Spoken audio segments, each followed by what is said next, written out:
विज्ञान के इस क्लास में आप सभी का स्वागत है। आज हम सीखेंगे पर्यावरण क्या है, पर्यावरण के घटक, परितंत्र। मैं आशीष कुमार दुबे आप सभी का इस क्लास में स्वागत करते हैं। पर्यावरण क्या है, इसके बारे में हम जानें तो पर्यावरण के शाब्दिक अर्थ सबसे पहले देखते हैं। पर्यावरण शब्द दो शब्दों से मिलकर के बना है, परि और आवरण। परि का अर्थ होता है चारों तरफ से और आवरण का अर्थ होता है ढके हुए। इसको अंग्रेजी में हम इन्वायरमेंट कहते हैं, जिसकी उत्पत्ति इन्वायरल शब्द से हुई है, जिसका अर्थ होता है आस पड़ोस, यानी हमारे आसपास पाए जाने वाले जो भी चीज़ हैं वे सभी पर्यावरण के अंतर्गत आते हैं। जैसे जल, थल, वायु तथा समस्त प्राकृतिक दशाएं, जैसे पर्वत हो गया, मैदान, जीव जंतु, हमारा घर, हमारा मोहल्ला, ये सभी पर्यावरण के अंतर्गत आते हैं, जो हमें डायरेक्ट या इनडायरेक्ट प्रभावित करते रहते हैं। पर्यावरण के अर्थ, इसके बारे में समझें तो हम कह सकते हैं कि पर्यावरण उन सभी भौतिक, रासायनिक और जैविक कारकों की एक इकाई होती है जो जीवधारी या परतंत्रीय आबादी को के जीवन और उनके जीने की तरीका को प्रभावित करते हैं। इसे हम परिभाषित करें तो कह सकते हैं कि पर्यावरण एक बाहरी शक्ति है जो हमें प्रभावित करती है, या पर्यावरण आसपास की भौतिक व जैविक स्थिति या परिवेश होता है जो किसी जीव या प्रजाति को प्रत्यक्ष या अप्रत्यक्ष रूप से प्रभावित करते हैं। अब देखते हैं पर्यावरण के घटक या वर्गीकरण। पर्यावरण के घटक मुख्य रूप से दो प्रकार के हैं, प्राकृतिक पर्यावरण, मानवीय पर्यावरण। प्राकृतिक पर्यावरण के अंतर्गत जैव और अजैव आते हैं। जैव पर्यावरण के अंतर्गत जीवमंडल ही आता है। अजैव के अंतर्गत स्थल मंडल, जल मंडल, वायुमंडल आता है।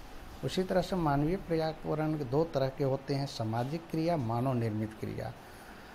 सामाजिक क्रिया के अंतर्गत व्यक्ति आया, व्यक्ति से मिलकर परिवार बना, परिवार से समुदाय, समुदाय के अंदर बहुत सारे धर्म, वो शैक्षिक कार्य करते हैं, आर्थिक कार्य करते हैं, राजनीतिक कार्य करते हैं, ये सभी सामाजिक क्रिया के अंतर्गत आता है। जबकि मानवीय क्रिया के अंतर्गत जो मानव निर्माण करे या मानव इसका उपयोग करे, जैसे सड़क हो गया, वायुयान हो गया, रेल मार्ग हो गया, पुल निर्माण हो गया, इमारत निर्माण हो गया, हॉस्पिटल निर्माण हो गया, ये सभी आते रहते हैं। अब हम देखते हैं परितंत्र, इकोसिस्टम। परितंत्र क्या होता है? परितंत्र एक प्राकृतिक इकाई होता है जिसमें एक क्षेत्र विशेष के सभी जीवधारी, पौधे हों, जानवर हों, वे अपने जो भी अंतःक्रिया होती है उसकी संपूर्ण जैविक इकाई के रूप में बनाते हैं। इस प्रकार परिभाषित करें तो परितंत्र जो है अनुनासित अवयवों की एक इकाई है जो एक दूसरे पर निर्भर होते हैं, जो एक दूसरे की आवाज़ को बांटते हैं।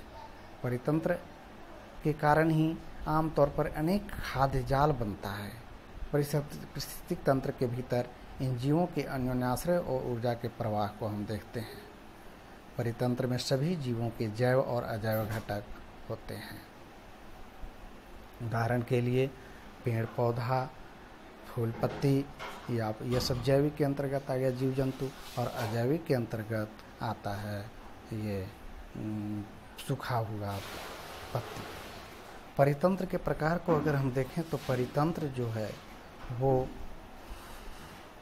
दो प्रकार के हैं, मानव निर्मित, प्राकृतिक। मानव निर्मित में हो गया जैसे खेत निर्माण करके जलाशय बना दिए, बगीचा बना दिए, उसमें जो जीव जंतु रह रहे हैं वो मानव निर्मित। बाग बगीचा, पार्क, ये सब क्या है? ये मानव निर्मित परितंत्र के अंतर्गत आता है। प्राकृतिक परितंत्र के अंतर्गत आता है दो तरह के, जलीय परितंत्र और भौमिक परितंत्र। जलीय परितंत्र के अंतर्गत हो गया जैसे बड़ा जलीय परितंत्र, सागर समुद्र हो गया, इसके अंतर्गत दो आएगा जलीय परितंत्र के अंतर्गत, बड़ा जलीय परितंत्र और छोटा जलीय परितंत्र। बड़ा जलीय परितंत्र के अंतर्गत आ गया सागर समुद्र, और छोटा में नदी तालाब। इसके अंतर्गत भी जीव जंतु निवास करते हैं, पौधे निवास करते हैं। भौमिक परितंत्र के अंतर्गत आ गया जो भूमि पर बना हुआ होता है, जैसे जंगल, रेगिस्तान, घास के मैदान।